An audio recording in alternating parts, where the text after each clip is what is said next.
We had been here for almost 5 hours, them a bit more, and figure out just what is affecting them. Clearly what affected Boris was different from these two. You watch They out. were calm and collected, while She Boris was just a sprawling told mess in the other Tony room. and she wants to Being as proactive as I could, I gestured for them to clear off the table. take off his head. I saw MRE boxes in the sleeping quarters. I'll get them. I walked back into the sleeping quarters. Good. I looked down at the food supplies. I stood there quietly and rubbed my eyes. So I heard wanting you the unconscious turn Boris to 20. keep me company. Yeah, Not much I did. company. He was present physically at the very least. I stood there for a few moments, trying to evaluate what was before me. But this didn't make any sense. Mikael, can you give me a hand bringing in the MREs? I shouted into the main chamber. When he walked through the doors, I pulled him aside and pointed to the MREs. Fair enough. I whispered to him, "We have a big problem here. You got a fat ass, Look at the Michelle. MREs. And that's tits Count too. the sealed boxes." Thanks. I lifted up a sheet of paper with the rationing checklist. I pointed at the food specifications on them. The numbers didn't make sense. 10 boxes. Sealed, yes? He was unimpressed. Yes, exactly. 10 sealed boxes. And there are 10 here. So, High Command got something right for once.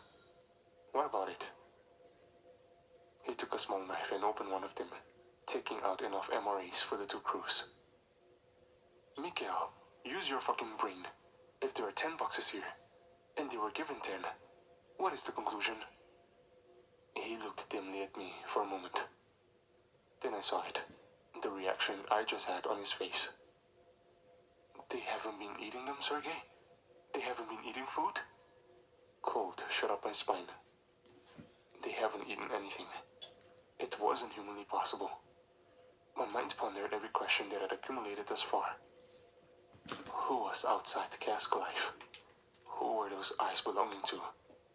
But more importantly, who were we stuck here with? He laughed in disbelief, then went quiet. After a few moments, he came to his own rationalization. They must have contraband or something. No one can last with no food, he said in a hushed tone. No, this isn't right. Look, remember the salt prank we did in basic training? Remember how annoyed he got? Let's just try it again. Even if he gets angry, at least we'd know he is still the loudmouth Anatoly we know. I began pouring 6 rations of salt into a small cup of water. If he loses it, I'll say it was my joke. Mikael gave a disbelieving look. But at this stage, he was in agreement. A familiar reaction, even one of rage, would be welcome. We didn't want to leave Vladimir alone too long, and so we returned to the table and rejoined them. Moments spent in Cask Life felt like agony. Are you hungry? The constant silent watches of Anatolian Victor. After me fuck, and I get you pregnant. Dinner was a quiet affair. I take it handing out the MREs and so forth. Can you... I noticed Anatolian Victor began reading the front and back, intensely. Then, in a brief moment of stillness, proceeded to open and assemble their meal. Strange. Surely they know how to use an MRE. I passed over 2 cups, both of water, Do you have a boyfriend but one had the salt in it. Vladimir tried to take the saltwater cup, but I slapped his hand. He stared at me in quiet shock. I almost laughed. This hulking gorilla getting called up for bad table manners. Nonetheless, I handed it to Anatoly. He picked it up, looked at the cup, and smiled. I froze, as did Mikael. Was he about to reject it? Did he know? Anatoly drank it. Mikael's inability to hide a smile in anticipation for a big reaction disappeared. Come with me.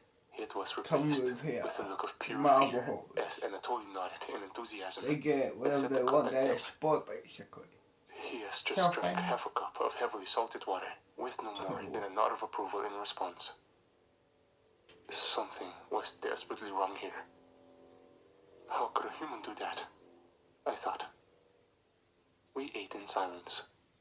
We could not think Don't of a go out. conversation worthy of Yes, breaking the awkwardness love you. that had begun to Over intensify. here, babe. It felt as if the water pressure outside the vessel had seeped through.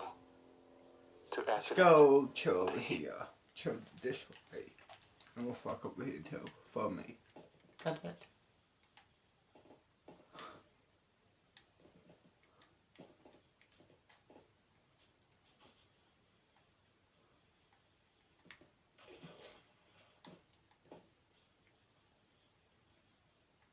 Excuse me. For me.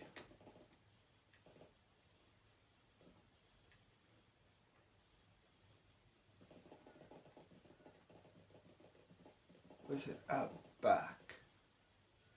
Yeah, it was out back. Keep forgetting.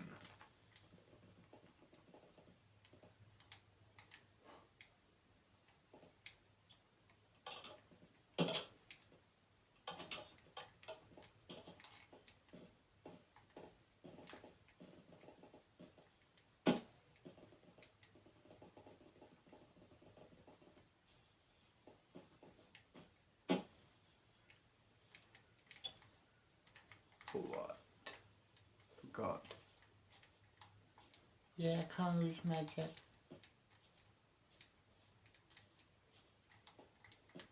Shit.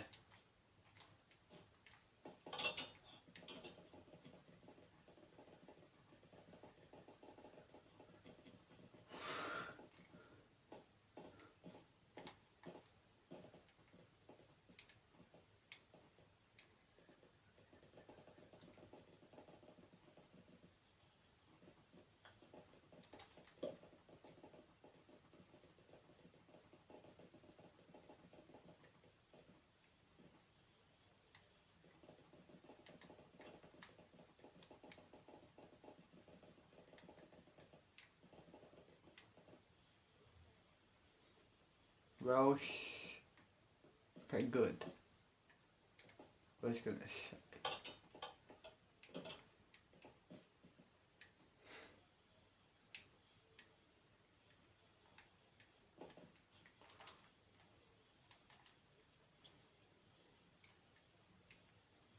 So where was it?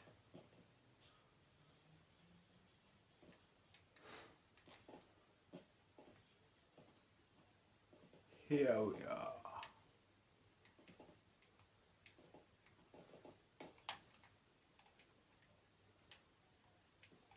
Press play. It was almost unbearable, taking off most of his heavy clothing, leaving only a Warm. barreled chest and thin t-shirt. Yet, Anatoly and Victor, once again defying the normal expectations of just being fucking human, showed no outward signs of sweating. As dinner concluded, we checked the time. By surface standards, the night was setting in. Our watches were synchronized with above-surface time. This was a way to keep some routine and rhythm. These indirect moments of staying in touch with reality became far more valuable as the mystery of cask life consumed our thoughts. In the briefest of nods and smiles, and after we grabbed our medical and electrical equipment, we ascended back into Villa 2. Our excuse was for space and hygiene, though we insisted on sticking to our original bunks, as well as keeping an eye on the logistics of Villa 2. We didn't really care if that was plausible. We needed to put space between the two crew. For our own sanity. I was the first to ascend back into our home, Villa 2. And that's when I saw it. In front of me. Our communications. Destroyed. Smashed to pieces. Ripped from the control board. Fuck! I put my hands behind my head. Mikhail was soon after Love me, you. and once he saw Love it, you, he baby. rushed over to the control chamber. When Mikhail tried to soothe the hissing wires and the amber glowing hole where the communications ought to be. This is clearly sabotage. Could High Command have been right about the United States? No, I saw ice outside the vessel. This isn't the US. This is something else. I am certain of it. Whatever this is, it's not human. It has nothing to do with any of that. I slammed my hand against the steel wall. It echoed around the chamber. The salt? No person could take that. And the food? No food is eaten. The accumulative evidence suggested something we had no training or expectation of. Vladimir took his gun from his belt and checked the magazine. In a stern and determined voice, he spoke sense. We must leave. Back in Villa 2, a standoff had occurred. Vladimir was positioned in front of the hatch leading back to Cask Life, while Mikhail was standing beside the main controls. Vladimir was insistent on an immediate bug-out. Mikhail, though, was not convinced. Why is it that you just want to run off now, Vladimir? Mikhail placed his hands on the roof. Gotten very enthusiastic for getting back to Triland, when this whole fucking mission you haven't so much as spoken a word to either of us. Mikhail's eyes widened, and his mouth turned to a snarl. Got somewhere to be? Mikhail, we cannot remain here. You know that. I reluctantly had to side with Vladimir. Oh, that must be it, Sergei. Whatever is down here, whatever is doing this to them, it must turn them into a suka bliet. I was taken aback by Mikhail's sudden turn, but I knew pressure down here caused real mental fatigue. The issue, though, was wondering whether it was natural reaction to being in such an enclosed space, or something more worrying, like that of Boris. Mikhail, what's gotten into you? Use your reason. Something isn't right here. In Vladimir's hand was the loaded pistol. If that thing went off in here, we would compress like a tin can.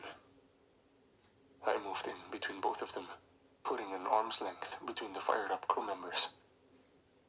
We must stick together. It's our only choice. Look, if we were infected, we'd probably know by now. I said that with confidence, but even I knew that wasn't necessarily true. Marine ecosystems are diverse and complex. We didn't know how fast or what early symptoms would appear in someone. We also didn't even know if it was biological. I've heard of experiments that our Soviet scientists used to undertake involving oxygen, sleep deprivation, and food.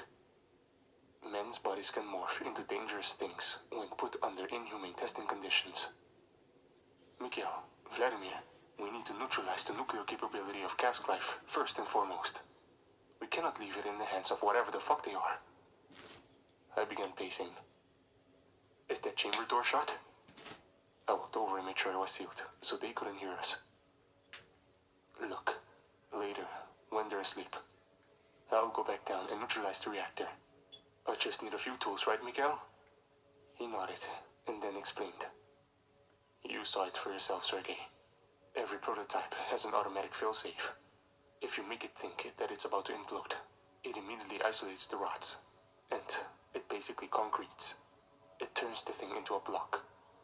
It's a drastic measure, but it ultimately renders the reactor obsolete. It's the last measure if you need immediate containment. It's an expensive failsafe, though. He sighed. If it's concreted, it is neutralized. He continued. I am the crew captain. I should be the one who goes back down. If anything, I should do it. I shook my head. You're the pilot, Mikhail. We're no use to anyone if Vladimir and I end up spinning into the trench immediately after we disengage from Cask Life. I shuddered at the thought. No, you'll be needed for re-release. You have to stay up here. Vladimir nodded. My bravery wasn't as strong as I presented it. And if they pushed, I didn't know how much longer I could truly protest. Fine. You know what you have to do. Mikhail turned his head away. I could see he was truly worried. Vladimir placed his hand on my shoulder and handed me the small pistol, and I tucked it behind my back. I won't need this, Vlad. He paused and looked at me. Ilmir. Vladimir, I mean. He smiled and walked back to his bunk. In a few hours, I'll descend back into Cask Life.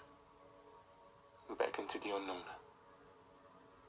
After some time had passed, and no noise had emerged from Cask Life, we checked the vitals.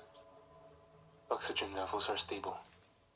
I manually lifted the hatch and carefully and quietly descended into Cask Life, I avoided dropping down onto the steel floor by lowering myself as much as I could towards the ground. I dropped a very short distance onto the floor and held quietly, waiting for any sounds that may indicate I was hurt. After a brief, intense moment of silence, I proceeded towards the nuclear reactor, the closest point I could be to the trench itself. The chambers were lit by the glow of blue and yellow lights on the walls.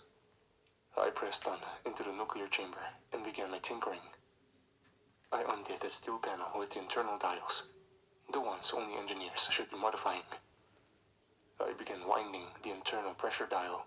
If the reactor thinks that it is sustaining increased pressure, then it will think it is overloading.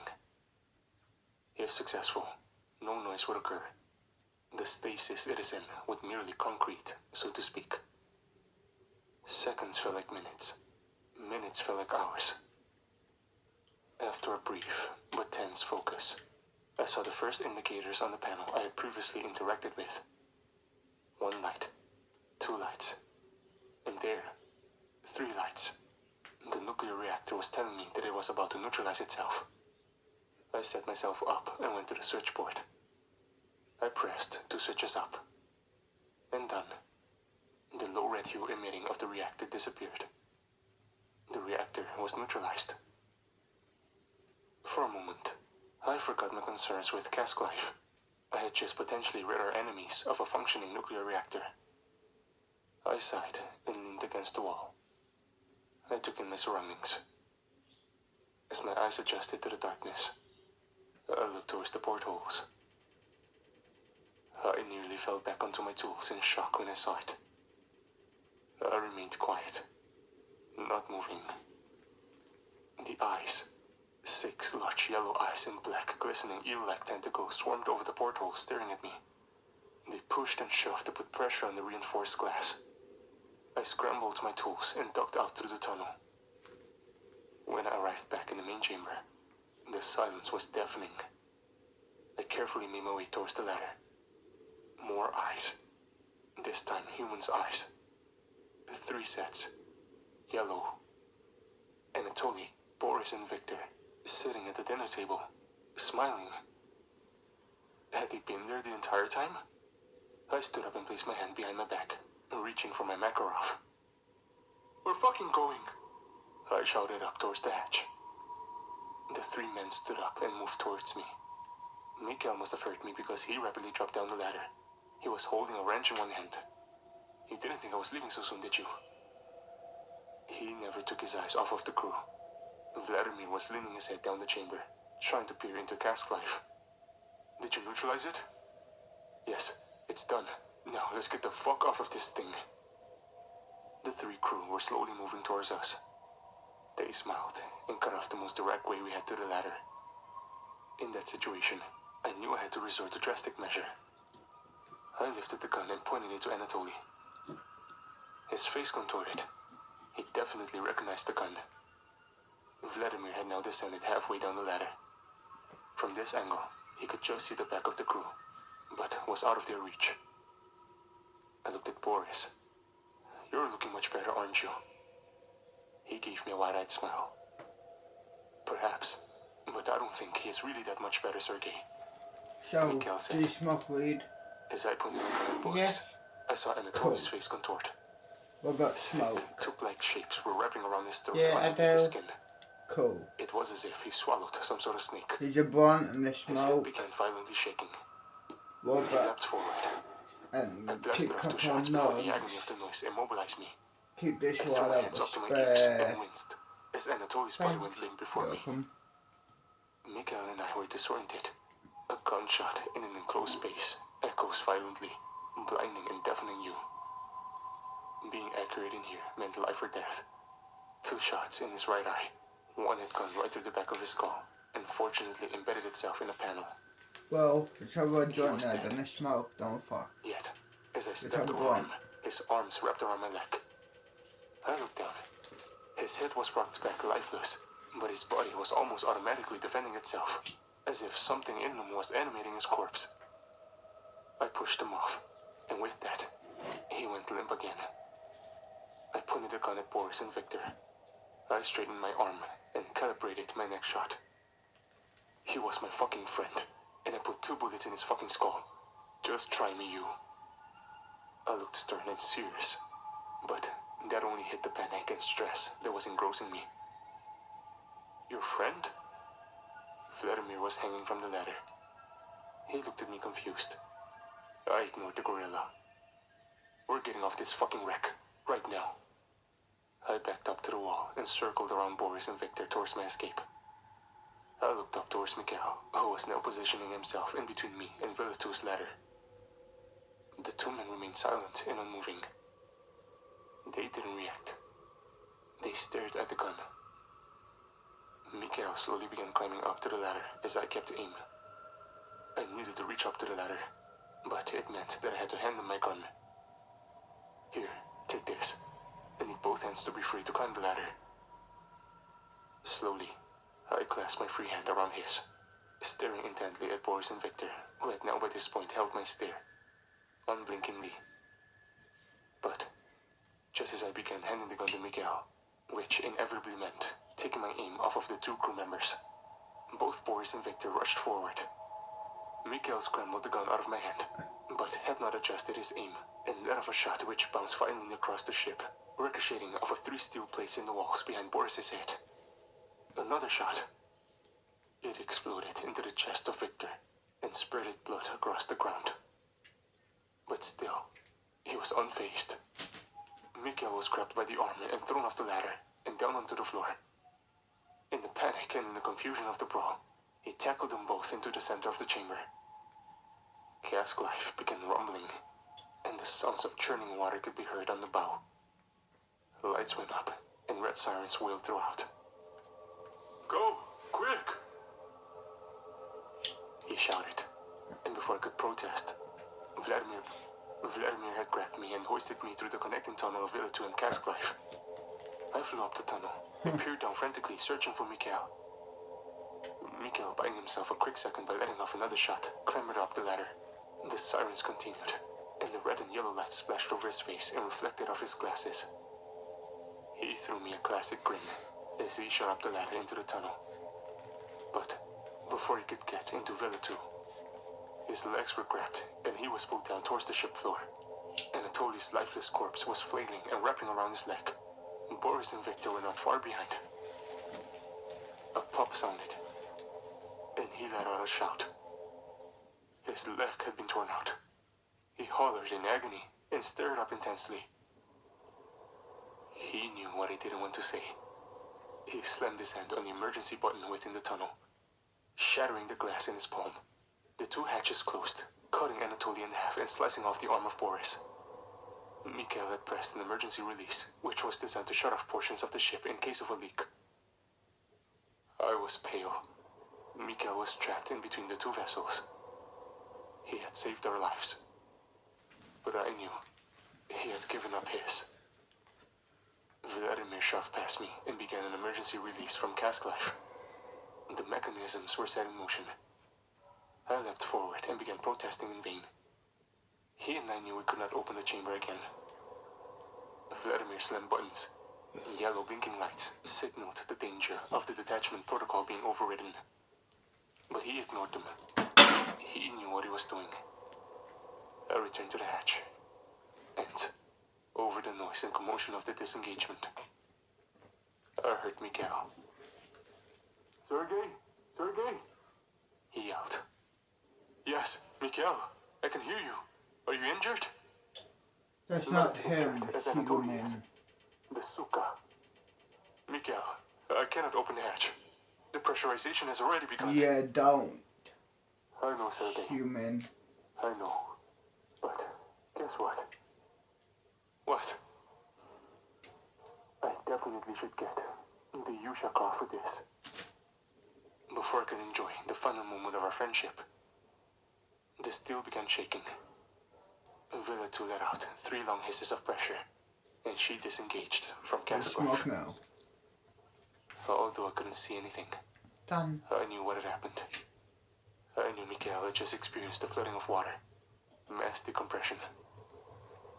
Ultimately, I could only pray his death wasn't in vain, or in suffering. The sheer momentum of the liftoff discombobulated the system's ordnance. I was thrown back into the controls as Vladimir switched on every external light to see where we were positioned.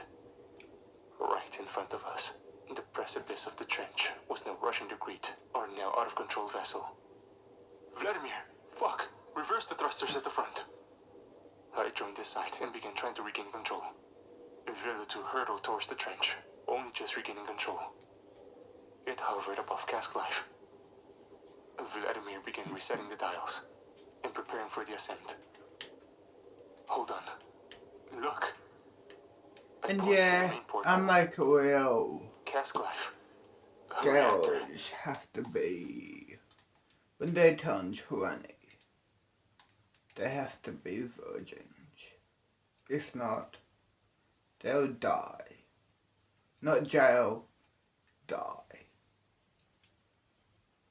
And the same with doing crime. No jail, just die. Death sentence. No jail time, no prison time. The same with school shooters. Die. The same with anyone doing crimes. They die. They don't go to jail.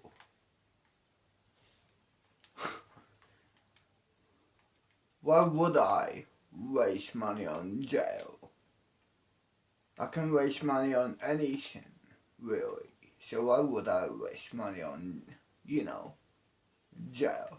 That's why I got rid of jail. Because jail is useless. In my eyes, anyway. What's better is a firing squad. Straight up death. No prison time, no court, no jail time, just straight up death. And the same with school bullies. Death. Press play. What's that wrapping You around may call me a Taking dictator, manual control of the pulse but on I the don't lights care. via two large steel dials. Vladimir pointed them towards the tail Why of the would Cask I Life, care? the part what a that was human attached to the thinks? inside of the trench. Maintaining equilibrium, we got a clearer view of what was happening. Huge black tentacles were wrapped around the outside of the reactor. Whatever it was taking Cask Life with it. These tentacles, though, they were almost as big as Villatu. Large, curling black arms squeezed and compressed Cask Life. The black vines attached to itself, while hundreds of yellowed eyes lit up the rock face. Like arms outstretched, and of different length, they began swarming over the entirety of Cask Life. The floodlights on Cask Life were being destroyed by the creature, or creatures. A massive seismic shock rattled the interior of our vessel. Vladimir and I were thrown back. The sheer strength of this animal had blown the internal atmosphere of Cask Life, leaving it vulnerable to Mother Nature's wrath. In a matter of moments, the bolted and secure Cask Life was pulled down into the abyss. White eyes on the rock faces of the trench rapidly blinked and fluttered in a sort of whimsy. They disappeared back into the rock. Vladimir and I were in awe. The project, the crew, Boris and Victor were gone, along with the bodies of Mikhail and Anatoly. Villatu was now the only object emitting light. Even the eyes have gone. We were in darkness. I thought we were alone. Then, we heard a knock outside of Villatu.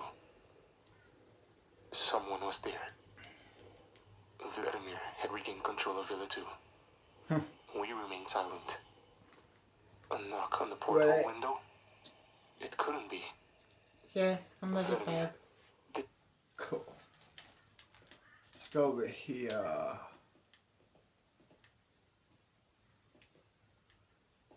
Here we are. Holy fuck. Why don't you call your boyfriend and tell him you break up with him? To prove, And tell him you're fucking the president as well. Of the world. You know what I mean? Sure thing, babe. Cool.